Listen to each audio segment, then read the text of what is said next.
जय हिंद। आप देख रहे बाहु एक्सप्रेस और मैं हूं आपके साथ राजेंद्र रैना। जम्मू कश्मीर के अंदर इस समय ताजा बर्फबारी और बरसात के चलते यहां पर सामान्य जनजीवन प्रभावित है, जिसके बाद यहां पर जो तापमान में भारी गिरावट आ चुकी है। लेकिन सुंदरबनी के अंदर इस समय जो पारा चढ़ा हुआ है, क्योंकि लगातार यहां पर सियासी घमासान, यहां पर बीडीसी वर्सेस डीडीसी की लगातार जो एक मुहिम थी, उसके बाद एक नया मोड़ तो तब आया जब एडीसी सुंदरबनी के कार्यालय से एक आदेश पारित हुआ, जिसमें यह मेंशन किया गया कि सुंदरबनी कांगड़ी रोड से hospital circular road ward number 1 के साथ नाले के साथ जितनी भी जो एंक्रोचमेंट थी, जो स्टेट लैंड के ऊपर जितने भी जो कंस्ट्रक्शन की गई इमारतें थी, भवन थे, उन सबको डिमोलिश करने के लिए 2 दिन का समय, 2 दिन का अल्टीमेटम दिया गया। तहसीलदार सुंदरबनी को उसकी कॉपी कर दी गई। एक कॉपी जो थी नगर पालिका के ईओ एग्जीक्यूटिव अधिकारी सुंदरबनी म्युनिसिपल कमेटी को दे दी गई। लेकिन एक ही दिन बीतने के बाद नगर पालिका के यहाँ के अध्यक्ष है, लोकप्रिय अध्यक्ष, यहाँ के जो चेयरमैन है, म्युनिसिपल कमेटी के चेयरमैन राजेंद्र शर्मा के कार्यालय से भी एक और आदेश जो पारित हुआ, जिसके ऊपर किसी भी प्रकार की कार्यवाही पर को अंजाम देने के लिए सबसे पहले सोचने के लिए ये मजबूर करना होगा, यहाँ के एडमिनिस्ट्रेशन को सोचना होगा कि क्या वह करने जा रहे हैं। इस विषय पर बात करने के लिए इस समय हमारे साथ सुंदरबनी नगर पालिका के चेयरमैन कार्यालय में अंदर इस समय म्युनिसिपल कमेटी के चेयरमैन राजेंद्र शर्मा जी हमारे साथ मौजूद हैं। और जिस आदेश के तहत यहाँ पर सुंदरबनी के अंदर पीला पंजा चलना था, अब पीला पंजा नहीं चलेगा, क्योंकि जनता और उस पीले पंजे के बीच में ढाल बनकर इस समय नगर पालिका के जो चेयरमैन है, अध्यक्ष हैं, वह खड़े हो चुके हैं। इस मामले पर बात करेंगे। क्या ये जो मामला, चेयरमैन साहब, जिस प्रकार एक आदेश जो एडीसी कार्यालय से पारित हुआ, जिसमें पीला पंजा चलने का पूरा अनुमान लगाया जा रहा था, वर्षों के बाद आखिरकार एडमिनिस्ट्रेशन ने ये दरियादिली दिखाई, हिम्मत दिखाई कि सुंदरबनी के अंदर जितने भी जो अवैध कब्जे हैं, जो स्टेट लैंड के ऊपर जितने भी जो एनक्रोचर्स हैं, उनके खिलाफ कार्रवाई के लिए 2 दिन का समय दिया गया था। तहसीलदार मजिस्ट्रेट की मौजूदगी में पूरे दलबल के साथ, सिक्योरिटी के साथ यहाँ पर इस कार्य को अमली जामा पहनाने के लिए आदेश दिया गया था। लेकिन आपके कार्यालय से आज एक आदेश पारित हुआ, जिसमें ये बताया गया कि इस पर फिलहाल रोक लगा दी जाए। ये क्या मामला क्या है? एक तरफ एडमिनिस्ट्रेशन जो लीगल एनक्रोचर को हटाने का आदेश देती है, और आपके कार्यालय से उसी कंस्ट्रक्शन को, उसी जो एंटी एनक्रोचमेंट ड्राइव है, उसको रोकने का आदेश। ये पूरा मामला क्या है? शुक्रिया राजेंद्र जी। मैं आपको बताऊं कि केडीसी साहब ने पहले भी हमें लेटर लिखा, जिसमें उन्होंने लिखा कि इस तरह से ये हमें कुछ ऐसा आदेश आया है कि जो ये सरकारी जगह है। मैंने कहा बहुत अच्छी बात है सर, जो सरकारी जगह है वो हमें वापस लेनी चाहिए और वो म्यूनसिपैलिटी के आवास ही आनी चाहिए। मैं आपको एक बात बता दूं कि ये साल 2009 में एक 140 SRO निकला था। वो हमारे पास एक कॉपी आई, होम डिपार्टमेंट ने भेजी थी कि सुंदरबनी में कोई तकरीबन 300 कनाल के करीब जो सरकारी जगह है वो म्यूनसिपैलिटी को दी जाएगी। उसमें उन्होंने मेंशन किया था, खसरा नंबर डिटेल से मेंशन किए हुए हैं, मैं आपको बता सकता हूँ।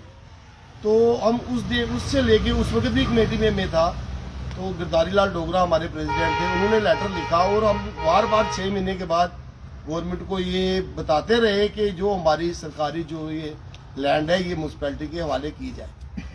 आज तक कुछ भी ऐसा मुझे मैं आपको लेटेस्ट बताऊं कि हमें 1 करोड़ रुपया मिला है गवर्नमेंट से कि हम यहाँ पे सुंदरबनी में एक गवर्नमेंट एक बनाना चाहते हैं, अपना रेस्टोरेंट टाइप, जैसे कमेटी का गेस्ट हाउस।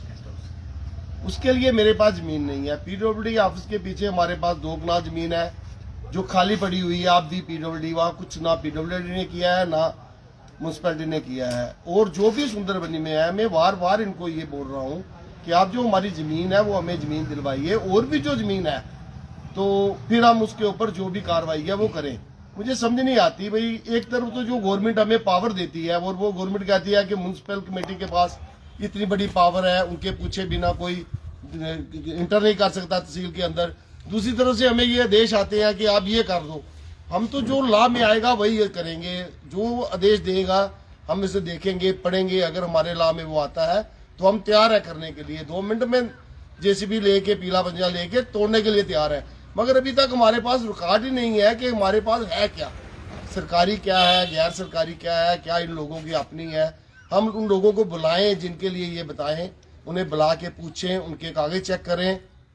पब्लिक के चुने हुए नुमाइंदे हैं हम, हमारी जिम्मेदारी बनती है कि पहले हम उन लोगों को ये पूछें कि भाई ये आपकी जो जमीन है ये सरकारी है, हम इसे तोड़ रहे हैं, उन्हें टाइम दे, आप तोड़ लो, नहीं तो हम तोड़ें। अगर हमारे पास कोई रिकॉर्ड ही नहीं है तो हम कैसे उस जमीन को तोड़ सकते हैं, कैसे पीला पंजा चला सकते हैं? जितनी चीज हमें जरूरत होती है इतनी हमें मिल रही है। 1 नंबर वार्ड में हमारी एक बहुत बड़ी जगह बन रही है, टाइल लग रही है बहुत बड़ी जगह पे। जितनी हमें जरूरत है लोगों ने खाली करके छोड़ दी और वो बढ़िया से काम हो रहा है। इधर से ये आदेश आ गया, आदेश मानने को भी तैयार है, मगर पहले पता तो चले कि ये सरकारी है कहाँ पे। जब तक सरकारी का पता नहीं चले तब तक हम कुछ नहीं कर सकते। क्या ये जो एडीसी कार्यालय से एडीसी ऑफिस से एक आदेश जो पारित हुआ उसमें स्टेट लैंड के ऊपर इंक्रोचमेंट जो हुई है उसको डिमोलिश करने का आदेश था, क्या सुंदरबनी के अंदर कुछ इंक्रोच हुई है? आप नगर पालिका के यहाँ के अध्यक्ष हैं, पूरा शहर का चप्पा चप्पा के आप वाकिफ हैं, क्या यहाँ पर इंक्रोचमेंट हुई है? क्या लोगों ने अवैध रूप से कब्जा किया हुआ? देखो, जो जगह पहले सरकारी पड़ी हुई थी, जो लोग आए जिन्होंने बनाई है, उसके रेवेन्यू का मुझे ये तो रेवेन्यू वाले बता सकते हैं ना कि वो सरकारी जगह पे कौन कौन है। मैं यही आपसे पहले भी गुजारिश कर रहा हूँ कि जब तक रेवेन्यू रिकॉर्ड ना दे हमें, तब तक कैसे पता चलेगा ये सरकारी है या गैर सरकारी है। जब हम इन्हें कहते हैं भाई आओ जी हमें जरूरत है, लिखते हैं वार वार, तो कुछ उस तरफ से कुछ होता नहीं। जितने डिप्टी कमिश्नर यहाँ रह के गए, मैं खुद मिला पर्सनल, तीनों डिप्टी कमिश्नर जो मेरी कमेटी के टाइम में आए, मैं तीनों डिप्टी कमिश्नर साहब को मिल के मैं बैठ के डाकमला में रिक्वेस्ट की कि सर रेवेन्यू वालों को एक ऑर्डर कर दो कि जो भी सरकारी जगह हमारी है वो हमारे हवाले करें। और देखे अब तक एक कनाल में आपको बता रहा हूँ जगह नहीं मिली, तो फिर मैं कैसे कहूँ कि ये सरकारी जगह पे लोग बैठे हुए हैं? अगर कोई बैठे हुए हैं तो वो भी मेहरबानी रेवेन्यू की ही होगी, ये सच बोलना पड़ेगा। कब तक छुपाएंगे? छुपाए हुए काम नहीं चलता, ये सब रेवेन्यू की मेहरबानी है। आप यहाँ एक विजिट करके देखिए, आके देखिए, एक बार पटवारी जी के पास जाके 5 मिनट बैठ के आइए, फिर मुझे बताइए सरकारी कौन सी है और गैर सरकारी कौन सी है। मेरी नज़र में अभी यहाँ पे कोई इतनी सरकारी है नहीं, अगर है तो हमें बताएं, हम तोड़ने के लिए तैयार हैं। तो आपने जिस प्रकार से बात की कि आपने टेन्योर के बीच में 3 डीसी साहब से आप मिले, वहां पर उन्होंने स्टेट लैंड जितनी भी थी सरकारी लैंड को आपने मुहैया करवाने के लिए लगातार मांग करते आ रहे हैं। क्या कारण रहा कि आखिरकार सुंदरबनी का जो जितना नाम सुंदर था उसे और सुंदर बनाने के लिए आप प्रयासरत रहे, लेकिन डिस्ट्रिक्ट एडमिनिस्ट्रेशन हर बार नजरअंदाज करता रहा? क्या कारण, क्या इसमें आप मुख्य वजह क्या मानते हैं, क्या कड़ी रही है? मैं इसके लिए आपको क्या बताऊं कि मुझे समझ नहीं आता कितनी ज़्यादा कमी है। मैं इस बारे में भी कुछ नहीं कह सकता और कहे बिना रह भी नहीं सकता।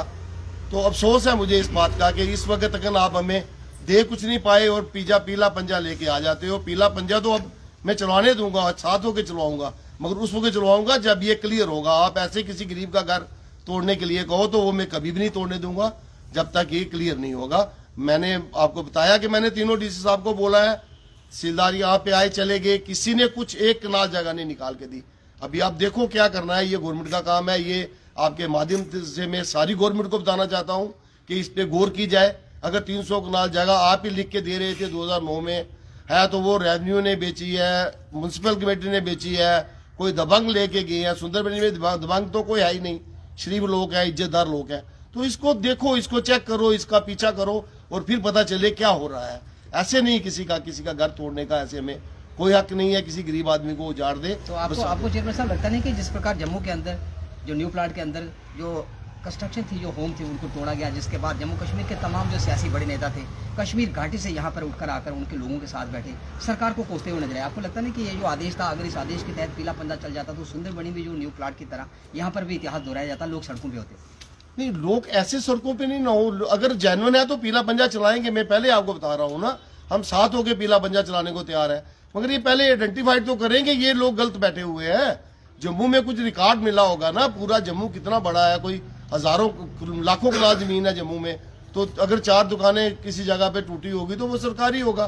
तो हम भी तोड़ने के लिए तैयार है, मगर सरकारी निकाले ना। मैं तो कहता हूँ पहले मिले हमारे पास सरकारी है क्या, फिर हम तोड़े। हम तोड़ने के लिए तैयार है, हमारे लोग भी अच्छे हैं। अगर कोई गलत होगा तो वो बाहर निकल जाएगा, खुद बोलेगा ठीक है मैं नेगोशिएशन करने के लिए आ जाएगा, मेरा तोड़ लो। मैं ऐसी जोर जमाई करने की जरूरत नहीं है, मगर पहले पता चले भी ना, मेरे ख्याल में कोई जायज़ नहीं है किसी गरीब आदमी को उजाड़ना। मैं यही कहता हूँ अगर है आपकी सरकारी है तो देने के लिए लोग तैयार है, हम ले लेंगे। पहले आप क्लियर करो सरकारी है कहाँ। तो क्या जब रिकॉर्ड क्लियर हो जाएगा, जब पूरा का पूरा जो रिकॉर्ड आपके सामने आ जाएगा, अगर लगता है कि कोई यहाँ पर इंक्रोचमेंट हुई है, तो क्या जो पीला पंजा चलेगा वहाँ पर आप स्वयं खड़े होकर चलवाएंगे? बिल्कुल चलाएंगे, 15 मिनट में चलाएंगे, एक बिल्कुल विद इन टाइम खाली करवा के देंगे, वो लेंगे, अपने हवाले करेंगे। मैंने कहता हूँ ना आपको, हमें एक चिल्ड्रन पार्क बनाना, देखिए हमारी क्या हालत है।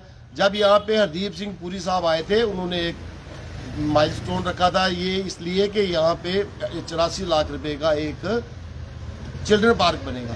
तो वो चिल्ड्रन पार्क बनाने के लिए हमें जगह नहीं प्रोवाइड करवा सके। अब नाले में हम जगह घेर के नाला साथ लेके उसके साथ कोशिश कर रहे हैं कि कोई जगह निकाल के चिल्ड्रन पार्क बनाए। मैं आपको क्या, यही तो मैं आपको बता रहा हूँ कि जब होगी तब हम करने के लिए तैयार है। हमारी तरफ से पूरा सहयोग होगा, म्यूनसिपैलिटी साथ होगी, मगर पहले म्यूनसिपैलिटी को बताया जाए कि है क्या, किसकी जगह है सरकारी। धन्यवाद जी। तो ये थे नगर पालिका सुंदरबनी के अध्यक्ष चेयरमैन राजेंद्र शर्मा जी, जो बता रहे थे कि अगर 2009 में 300 कनाल यहाँ के रेवेन्यू डिपार्टमेंट की ओर से अगर लिखित में उनको ये एक कॉपी दी गई थी जिसमें 300 कनाल यहाँ पर जो स्टेट लैंड बताई गई थी, सरकारी लैंड बताई गई थी।